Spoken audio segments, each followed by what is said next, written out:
আপনারা যেমনটি দেখতে পাচ্ছেন যে আজকে আমরা আইন শৃঙ্খলার যে সকল বাহিনী আমাদের সাথে, আমাদের পুলিশ সুপার মহোদয় তিনি আছেন, পুলিশের পক্ষ থেকে আমাদের বিজিবি আছে, আমাদের আর্মি আছে, আমাদের এয়ারফোর্স থেকে তারা এসেছে, আমাদের আনসার আছে, আমাদের র্যাব আছে, আমাদের সকল বাহিনী আমরা আজকের দিনটাতে আমরা একটি মহড়ার আয়োজন করেছি।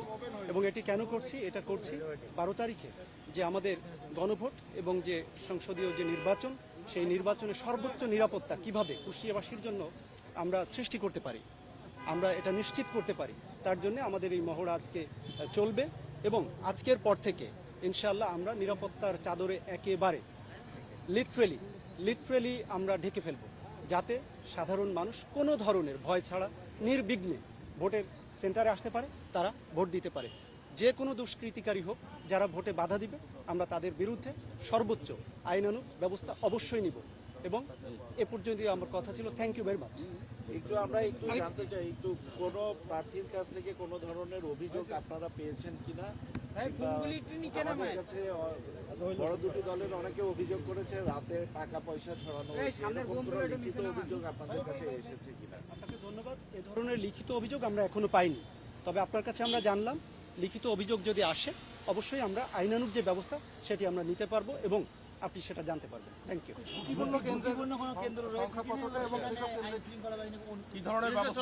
অবশ্যই আমাদের এ পর্যন্ত আমাদের 125টির মতো আমরা ঝুঁকিপূর্ণ কেন্দ্র আমাদের একটা পর্যায় থেকে আমরা পেয়েছি। এছাড়াও আরও ঝুঁকিপূর্ণ কেন্দ্র হতে পারে এবং প্রত্যেকটি ঝুঁকিপূর্ণ কেন্দ্রের ক্ষেত্রে আপনারা জানেন যে সিসিটিভির ব্যবস্থা রয়েছে, আমাদের সেখানে সেই ক্যামেরা রয়েছে, যেমন আমাদের পুলিশের পক্ষ থেকে বডি অন ক্যামেরা রয়েছে। আমরা প্রত্যেকটি বিষয় ইনশাল্লাহ অ্যাটেন্ড করব, কোনো সমস্যা সৃষ্টি করতে পারবে না। প্রতিটি আসন মানে কেন্দ্রতেও আসলে আমরা বলতে পারছি না প্রত্যেকটা আসনে প্রশাসনের কি পরিমাণ ডিপ্লয়েড থাকবে এবং কারা কারা ডিপ্লয়েড থাকবে, এটা যদি একটু বলতেন। এবং তাদের কাজ কি হবে, ধরেন কোথাও কিছু ঘটলো সেক্ষেত্রে ইমার্জেন্সি ক্ষেত্রে সাধারণ মানুষ কাকে ইনফর্ম করবে? অবশ্যই এটি খুব চমৎকার প্রশ্ন আপনি করেছেন। আপনি জানেন যে আমি যদি আমাদের এখান থেকে শুরু করি, যে আমাদের প্রত্যেকটি আসনে আমাদের এক্সিকিউটিভ ম্যাজিস্ট্রেট রয়েছে। এই ম্যাজিস্ট্রেটরা আমাদের সেনাবাহিনী, আমাদের বিজিবি, আমাদের র্যাব, আমাদের আনসার এবং আমাদের পুলিশের 60টির মতো মোবাইল টিম শুরু করেছে পুলিশের পক্ষ থেকে। এবং এছাড়াও তাদের স্ট্রাইকিং ফোর্স রয়েছে, আনসারের 12টি স্ট্রাইকিং ফোর্স রয়েছে, আমাদের র্যাবের এভাবে প্রত্যেকের আলাদা আলাদা করে, এমনকি আমাদের সেনাবাহিনীর পক্ষ থেকে 6টি ক্যাম্পকে তারা স্প্লিট করে নোডাল পয়েন্ট করেছে 18টি, অর্থাৎ 18টি স্ট্রাইকিং ফোর্সের মতো সেনাবাহিনীও কিন্তু আমাদের সাথে থাকছে। সুতরাং মানুষের যদি কোনো সমস্যা হয়, সে প্রত্যেকটি সমস্যা আমরা অ্যাটেন্ড করতে পারবো বলে আমরা বিশ্বাস করি এবং এটাই ঘটবে ইনশাআল্লাহ। আমরা অবশ্যই প্রত্যেকটি সমস্যা আমরা ফেস করতে পারবো। আচ্ছা, আমাদের অন্তত 3টি আসনে কিছু মূল ভূখণ্ড থেকে বিচ্ছিন্ন চরাঞ্চল রয়েছে, এখানকার কেন্দ্রগুলোর জন্য আপনারা বিশেষ কি ধরনের ব্যবস্থা নিয়েছেন? আপনার এই প্রশ্নটি খুবই যৌক্তিক প্রশ্ন। আপনি জানেন, আমি যদি একটা উদাহরণ দিয়ে বলি যে আমাদের চরসাদিপুর রয়েছে, সেখানে আমাদের সেনাবাহিনীর একটি টিম সার্বক্ষণিক ওখানে ডিপ্লয়েড থাকবে। এছাড়াও আমাদের চিলমারি যদি বলি, আমাদের রামকৃষ্ণপুর যদি বলি, সেখানে আমাদের বিজিবি দারুণভাবে তারা ব্যবস্থা গ্রহণ করেছে। আমাদের সেনাবাহিনীও সেখানে থাকবে, তারা স্ট্যাটিক থাকবে এবং ওখানে এমনকি ভোটাররা যাতে ওখানে ভালোভাবে যাওয়া আসা করতে পারে, সে কারণে আমরা সুনির্দিষ্ট করে দিয়েছি কিছু মোটর বাইককে, সেটা আমাদের বিজিবির নেতৃত্বে, সেখান থেকে তারা যাতায়াত করতে পারবে যাতে সাধারণ মানুষ ভোট দিতে যেতে পারে, সেটার ব্যবস্থা আমরা করেছি। So thank you. আজকে আমার পক্ষ থেকে এতটুকু। আমরা আপনাদের মাধ্যমে আমরা আমাদের এই কুষ্টিয়ার 4টি আসনের সকল ভোটার, সকল জনসাধারণ এবং রাজনৈতিক দল থেকে শুরু করে প্রার্থী যারা আছে সবাইকে আমরা একটা মেসেজ দিতে চাই। আজকে আপনারা যে আয়োজনটি দেখছেন, এই আয়োজনটি একই সময়ে আমাদের অন্যান্য উপজেলা পর্যায়ে 6টি উপজেলা থেকেও একইভাবে আমাদের শুরু হবে।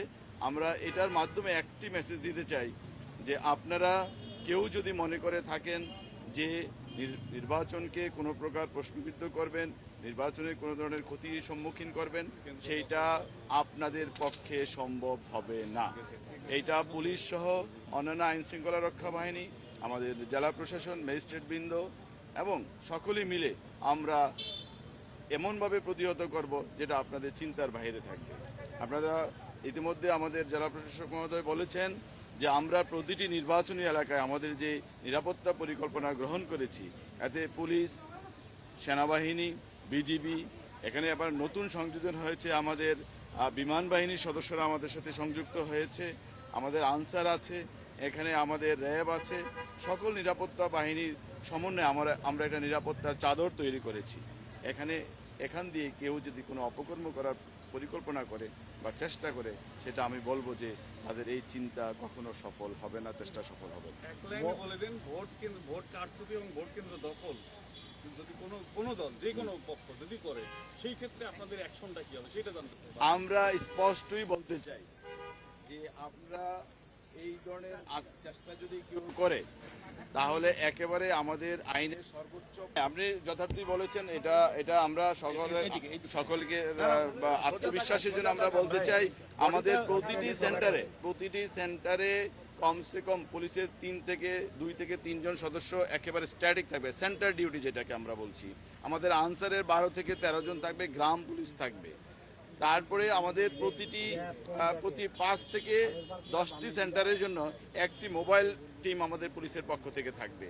আমাদের প্রতিটি উপজেলায় 2টি করে স্ট্রাইকিং এবং স্ট্যান্ড বাই টিম থাকবে, অর্থাৎ 2টি স্ট্রাইকিং 2টি স্ট্যান্ড বাই টিম থাকবেন। এছাড়া থানা এলাকার নর্মাল যে আইন শৃঙ্খলা রক্ষার জন্য প্রতিনিয়ত আমরা যে কাজ করি সেই পার্টিগুলো আমাদের থাকবে।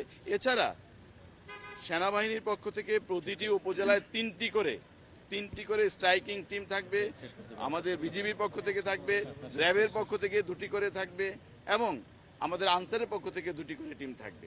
মানে কোনো ঘাটতি আমরা নিরাপত্তার প্রশ্নে কোনো ঘাটতি তৈরি হবে বা তৈরি হতে পারে এরকম কোনো আমরা রাখিনি, ছিদ্র আমরা রাখিনি। আশা করি একটা লিক প্রুফ একটি নিরাপত্তা ব্যবস্থা আমরা এখানে রেখেছি এবং সেটা ইনশাল্লাহ ইলেকশনের দিন আপনারা দেখতে পাবেন। এবং আমরা সকলে আপনাদের মাধ্যমে জনগণকে, ভোটারদেরকে এই মেসেজ দিতে চাই, আপনারা ভোট কেন্দ্রে আসুন, নির্বিঘ্নে আপনাদের ভোট প্রয়োগ করুন।